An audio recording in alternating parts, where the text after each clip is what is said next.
Before you spend more on a 9.5-liter air fryer, there's one question you need to answer. What are those extra 1.9 liters actually going to do for you? Because bigger doesn't automatically mean better. But here's the other side of the argument. Buying the smaller 7.6-liter model just to save money can create a completely different problem if you end up cooking in batches every time you make dinner. So this isn't really about which number is bigger. It's about whether those extra 1.9 liters actually change the way you cook. By the end of this video, you'll know whether 7.6 liters is enough for your kitchen, or whether moving up to 9.5 liters is a purchase you'll genuinely appreciate every week. And one of the biggest differences has almost nothing to do with how many people live in your house. Let's start there. It's not just about household size. Most buying guides make this sound simple. 2 people? Buy smaller. For people? Buy bigger. I don't think that's enough information. Imagine 2 households with exactly the same number of people. The first usually cooks one food at a time. Maybe chicken, maybe fries, maybe vegetables. The second regularly cooks larger portions, full meals, or enough food to avoid cooking again tomorrow. Same number of people, very different cooking habits. That's why the first question isn't, how many people do you feed? It's, how much food do you actually cook at once? If your normal meals comfortably fit into a 7.6-liter basket, then moving to 9.5 liters may not change your experience very much. You'll simply have more unused space. But if you're regularly filling the basket to the point where food is crowded, then those extra liters can mean fewer batches and a much easier cooking routine. And that brings us to something people often overlook. 2 foods can take up completely different amounts of space. The food itself matters. A basket filled with fries doesn't behave the same way as one filled with chicken wings. Vegetables spread differently. Burgers need room. Larger pieces of food can quickly use up the available surface area even when the basket still looks deep. That's why liters alone don't tell the whole story. A basket may have plenty of vertical space, but if the food you're cooking needs to be spread out to cook properly, the useful capacity is determined by how much food you can arrange effectively, not just the volume printed on the box. This is something we touched on in the previous buying guide.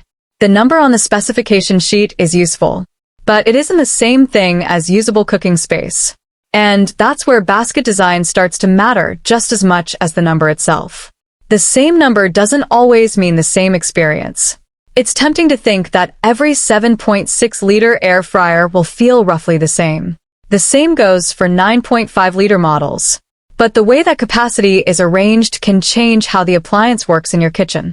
A wider basket can make it easier to spread food out. A different drawer configuration can change how you organize a meal. And if you're comparing different styles of air fryer, the way the cooking space is divided can matter just as much as the total capacity.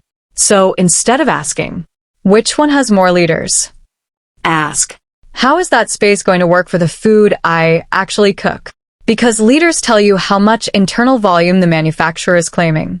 Configuration tells you how that volume behaves in your kitchen.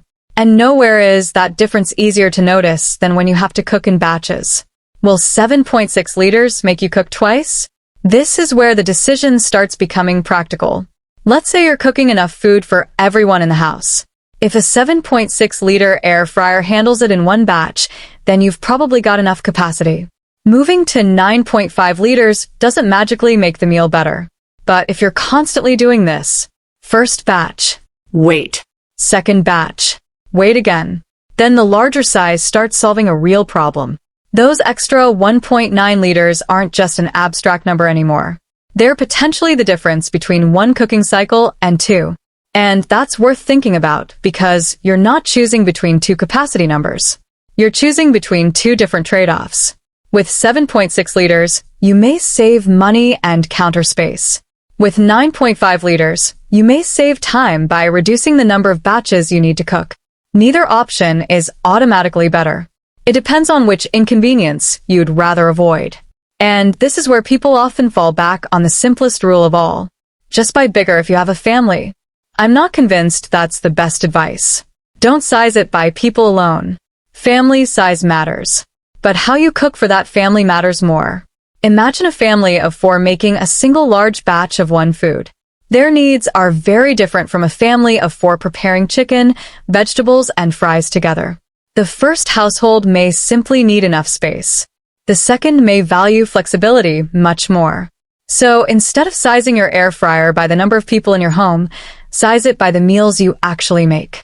If your dinners regularly push a 7.6-liter basket to its limits, 9.5 liters begins to make sense. If most of your meals leave plenty of room, then buying the larger model simply because you're a family may not give you much in return. And there is another cost to going bigger that doesn't appear anywhere in the capacity number. Your kitchen. Here's what the extra 1.9 liters don't tell you. They don't tell you how much more appliance is sitting on your countertop. A larger air fryer usually means a larger footprint. That affects where you keep it, how easily you can open it, whether it stays on the counter, and whether using it feels convenient every day. This sounds less exciting than capacity, but it's one of the things you'll notice long after you've forgotten the number on the box. Because an appliance that technically offers more capacity isn't necessarily the better ownership experience if it constantly gets in the way. So before paying for the larger size, ask yourself 2 questions. Will I actually use the extra capacity? And do I have the space to live with the larger machine? If the answer to the first question is no, the second question becomes much harder to justify. Which brings us to the question that should probably have been asked at the beginning. What are you actually paying for? What do those extra 1.9 liters buy you? Not more liters. You already know that. The real question is what those liters allow you to do. If they let you cook your normal meals in 1 batch instead of 2, that's valuable. If they give you enough room for the larger portions you make every weekend, that's valuable. If they simply leave more empty space around the food you normally cook, then you're paying for capacity you don't really need.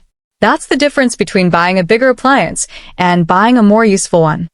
The 9.5-liter model only becomes better value when the extra capacity changes what you can actually do. Otherwise, it's simply a larger machine. And at this point, the decision becomes surprisingly straightforward. So, which size is actually right for you? Choose a 7.6-liter air fryer if your normal meals fit comfortably in that size. If you usually cook moderate portions. If you rarely find yourself needing a second batch.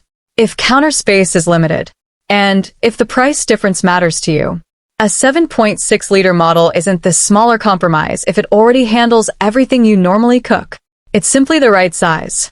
Now choose a 9.5-liter air fryer if you're regularly pushing a 7.6-liter basket to its limits. If larger meals often mean cooking in batches. If you prepare substantial portions. If the extra space lets you cook the way you want without overcrowding the basket. And if you have enough room in your kitchen to accommodate the larger appliance. Here's the simplest rule I can give you.